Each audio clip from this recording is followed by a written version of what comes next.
mesdames, mesdemoiselles, messieurs, frères et sœurs bien-aimés, je vous salue tous de la part de celui qui est, qui était et qui vient, le Tout-Puissant, de la part de Jésus-Christ, le témoin fidèle, le premier-né d'entre les morts et le prince des rois de la terre, à celui qui nous aime, qui nous a délivrés de nos péchés par son sang, et qui a fait de nous un royaume et des sacrificateurs pour Dieu son Père, à lui soit la gloire au siècle des siècles. Amen. Aujourd'hui, je vais vous parler une fois de plus concernant le même sujet. Mon âme a soif de Dieu, du Dieu vivant. Avant de vous présenter notre méditation pour aujourd'hui, je vous invite à vous abonner à notre chaîne. C'est toujours intéressant de vous abonner à notre chaîne YouTube et pas oublier notre website pastorwillem.com. Donc c'est important de vous abonner et en ce sens, Dieu vous bénira. Il faut partager aussi ces séries. Ce sera une grande bénédiction spirituelle pour vous et pour ceux-là avec lesquels que vous partagez ces vidéos. Mon âme a soif de Dieu, du Dieu vivant. Tout homme conscient ou toute femme consciente de sa nature pécheresse doit toujours avoir envie de faire cette prière. Cette prière nous montre les limites de l'homme et son incapacité de satisfaire ses besoins spirituels. En effet, on peut posséder tout le monde.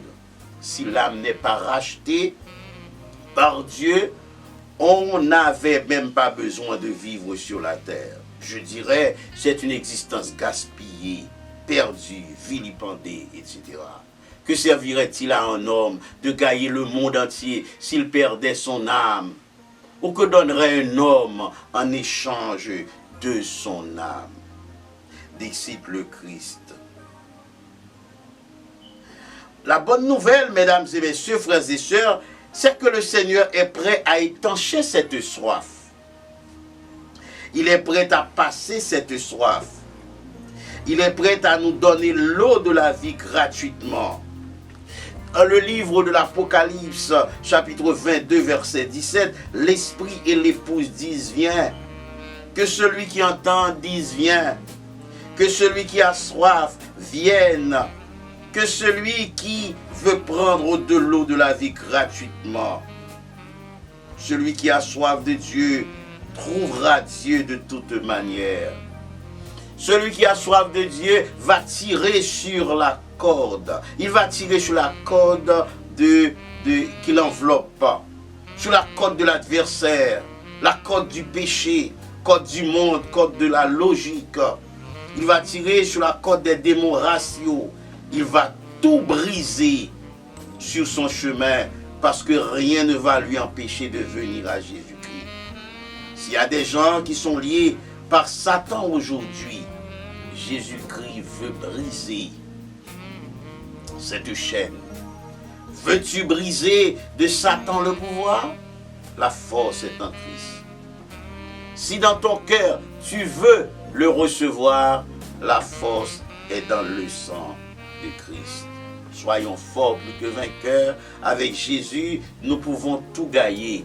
Avec Jésus, notre soif sera désaltérée. Avec Jésus, la vie sera magnifique depuis sur cette terre jusque dans l'éternité. La force est en Christ. Une fois arrivés à Christ, que devons-nous faire? Tout d'abord, nous devons déposer nos fardeaux aux pieds de Jésus. C'est la première chose à faire. Une fois arrivés à Christ, nous devons déposer nos fardeaux. Venez à moi, dixit le Christ, vous tous qui êtes fatigués et chargés, je vous donnerai du repos. Mon joug est facile et mon fardeau est léger. Ceux qui ne déposent pas leur fardeau ne pourront pas boire de cette eau. avec cette charge sur la tête. On ne peut pas boire cette eau que Jésus veut donner gratuitement si vous continuez à vous faire peser par ce fardeau. Jésus, une fois qu'il vous invite à venir à lui, arrivé à ses pieds, vous devez déposer votre fardeau et il faut faire demi-tour, laisser le fardeau aux pieds du souverain, aux pieds du Seigneur. Car quand vous déposez votre fardeau, la condamnation de toute manière passe. Il n'y a donc maintenant aucune condamnation pour ceux qui sont en Jésus-Christ. Car la loi de l'esprit de vie en Jésus-Christ nous a franchis de la loi du péché et de la mort. En venant à Jésus-Christ, il faut déposer les fatigues, les privations, les troubles. Il faut tout remettre à lui. L'auteur a chanté pendant que je joindre Jésus, moi, ouais, n'a pas charge encore. Car Jésus, ouais, il mettait ma liberté. J'ai gage pour me payer. Libéra pour me chanter un pile l'autre bagaille pour me capable de sauver. Mais Jésus dit, moi, non. C'est pas ça pour moi faire. C'est pour me servir, mon Dieu, pour me capable de sauver. Le plus important pour nous, c'est servir le Seigneur. Et le Seigneur, en servant le Seigneur, en venant à lui, notre soif sera définitivement passée. Le Seigneur dit, venez à moi pour que votre soif soit passée. Le prophète Ésaïe, il avait si bien dit depuis bien des années auparavant, vous tous qui avez soif, venez aux eaux. Même celui qui n'a pas d'argent, venez acheter du vin et du lait sans argent, sans rien à payer. Êtes-vous fatigué? Êtes-vous lassé? Le Seigneur vous appelle aujourd'hui. Cœur fatigué et lassé du péché, assez souffert, assez cherché, je puis donner la paix et le repos, me charger de vos fardeaux. Le diable ravage, il détruit, sachant qu'il a peu de temps. Satan sait très bien qu'il n'a pas beaucoup de temps. Il veut aveugler les gens. Il veut aveugler les gens par l'argent, par la réputation, par le mensonge, par toutes sortes de troubles dans le monde. Mais Jésus veut donner la vie. Voulez-vous venir à Jésus-Christ pour avoir la vie? Heureusement, notre Seigneur Jésus sauve encore aujourd'hui. Ensuite, chercher Dieu à tout moment. Non seulement nous devons déposer nos fardeaux aux pieds de Christ, mais nous devons chercher Christ à tout moment. Par la bouche du prophète Jérémie, le Seigneur déclare, vous me cherchez et vous me trouverez si vous me cherchez de tout votre cœur. L'adversaire veut tout empêcher. Il veut tout chambarder. Il veut amalgamer l'évangile de grâce que nous prêchons. Il sème le livret parmi le blé. C'est l'ennemi qui a fait cela. Il faut chercher le Seigneur pendant qu'il se trouve. Il faut l'évoquer tandis qu'il est prêt. Que les méchants abandonnent sa voie et l'homme d'iniquité est pensé qu'il retourne à l'Éternel qui aura pitié de lui. À notre Dieu qui ne se lasse pas de pardonner. Que le bandit abandonne sa voie, que le méchant, le malveillant abandonne sa voie, qu'il retourne à l'Éternel. Ne restez pas dans cette vie de malveillance, de tromperie, de banditisme. Jésus vous aime, il veut vous sauver. Déposez vos âmes. Vous qui avez l'habitude de vivre contrairement, vous savez très bien que vous vivez à contre-courant. Vous savez très bien que vous ne vivez pas pour Dieu.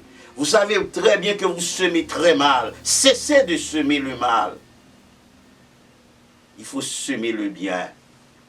Le Seigneur promet d'oublier vos péchés, vos crimes, vos atrocités, si vous voulez vous tourner vers lui par la foi, alors il vous pardonnera. Il nous faut dire, nous devons dire à tous les découragés que notre Dieu ne se lasse pas de pardonner. Notre Dieu aura pitié de nous. Il faut chercher Dieu parce que le diable veut égorger. Il veut dévorer, il veut détruire. Pas seulement les gens du dehors, mais aussi ceux qui sont à l'intérieur de l'église. ceux qui sont tout près de Jésus. Simon, Simon, dit le Christ, Satan vous a réclamé pour vous cribler comme le froment. Mais j'ai prié pour toi, afin que ta foi ne défaille pas. Satan veut participer dans toutes les activités que nous faisons, même à l'intérieur de l'Église. Même lorsque nous sommes très près de Jésus, Satan veut nous gaspiller, veut nous détruire. Imaginez un instant Judas qui était tout près de Jésus. Il était le responsable financier. Il avait la bourse entre ses mains. Au lieu de laisser son cœur à Jésus, il a laissé le diable entrer dans son cœur. Le diable l'a détruit, lamentablement. C'est malheureux. En faisant cela, l'adversaire pensait qu'il portait un coup, qu'il pouvait porter un coup à la mission de Jésus sur la terre. Mais non, Judas a gaspillé sa vie. Ne gaspillez pas votre vie. Vous pouvez être tout près de Jésus et vous gaspillez votre vie. Vous pouvez être l'homme qui prie souvent et vous gaspillez votre vie. Vous pouvez être la femme d'un pasteur. Vous gaspillez votre vie. Vous pouvez prêcher chaque jour l'évangile et vous gaspillez votre vie. Ne gaspillez pas votre vie. Il faut faire cette prière à l'instar du psalmiste. Seigneur, mon âme a soif de toi. Il faut avoir soif de Jésus régulièrement. Il faut chercher Dieu parce que la chair fait des exigences. La chair a des désirs contraires à ceux de l'esprit. Ceux qui sont à Jésus-Christ ont crucifié la chair avec ses passions et ses désirs. Il faut chercher Dieu parce que le monde a des forces d'attraction. Le prophète, l'apôtre Jean a déclaré « N'aimez point le monde, ni les choses qui sont dans le monde. Si quelqu'un aime le monde, l'amour du Père n'est point en lui. » On a tendance à aimer le monde, à aimer tout ce qui est dans le monde, à aimer tout ce qui est malsain. On a tendance à aimer les mauvaises musiques du monde, les musiques sales de ce monde. Il y a des gens à l'intérieur de l'Église qui aiment la violence, qui aiment voir des cabales même au sein de l'Église. Vous êtes sur une mauvaise voie. Vous êtes sur la voie de l'enfer, la voie de destruction. Frères et sœurs bien-aimés, vous tous qui m'écoutez, il faut avoir cette soif de chercher Dieu à tout moment de votre existence. Tout d'abord, nous devons déposer nos fardeaux aux pieds de Jésus. Deuxièmement, nous devons chercher le Seigneur à tout moment de notre existence, car le Seigneur se trouve toujours là. Troisièmement, enfin, nous devons espérer en Dieu.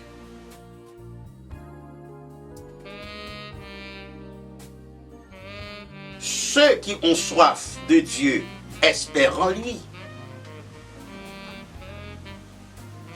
L'auteur du psaume 27, verset 14 déclare « Espère en l'Éternel, fortifie-toi et que ton cœur s'affermisse. Espère en l'Éternel. » L'espoir fait vivre. Si vous avez soif de Dieu, vous pouvez espérer en lui. On peut espérer en Dieu quand le mal vous assaille. On peut espérer en Dieu quand la nuit sombre voile votre horizon. On peut espérer en Dieu quand on est faible. Le psalmiste dit « Fortifie-toi et que ton cœur s'affermisse. Espère en l'Éternel. » Paul avait une maladie. Il était dans une grande épreuve. Il a dit qu'il a prié Dieu 3 fois d'enlever cette maladie. Mais le Seigneur lui a dit « Ma grâce te suffit, car ma puissance s'accomplit dans les faiblesses. » Paul n'était pas découragé, l'apôtre Paul n'était pas découragé. Il a dit, c'est pourquoi je me plais dans mes souffrances, dans mes outrages, dans mes calamités, dans mes angoisses pour Christ. Car quand je suis faible, c'est alors que je suis fort. Que les épreuves de la vie ne nous fassent pas perdre courage. Que le faible dit je suis fort. Que le pauvre dit je suis riche. Avec le Seigneur, la vie vaut la peine d'être vécue. Nous pouvons toujours espérer en lui. On peut espérer en Dieu quand la mort frappe à notre porte. À tout moment de la vie, on peut espérer en lui. On est à l'école du maître. Il y a des leçons dures. Il y a des leçons difficiles à apprendre. Mais nous pouvons toujours espérer en l'Éternel. La foi est une ferme assurance des choses qu'on espère. Quand on espère, c'est la foi. Quand on espère, c'est la victoire.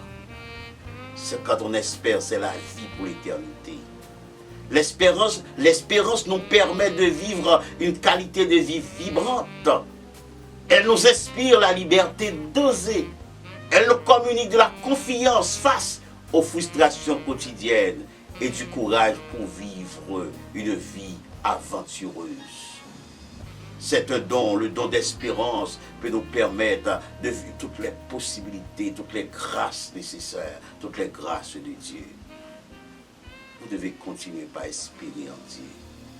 Mesdames et messieurs, frères et sœurs bien-aimés, nous venons de considérer 3 vérités concernant ceux qui ont soif de Dieu. Ceux qui ont soif de Dieu déposent leur fardeau aux pieds de Jésus. Ils savent que Jésus peut tout réaliser pour eux. Ceux qui ont soif de Dieu cherchent Dieu à tout instant, car ils savent que le Seigneur est toujours là.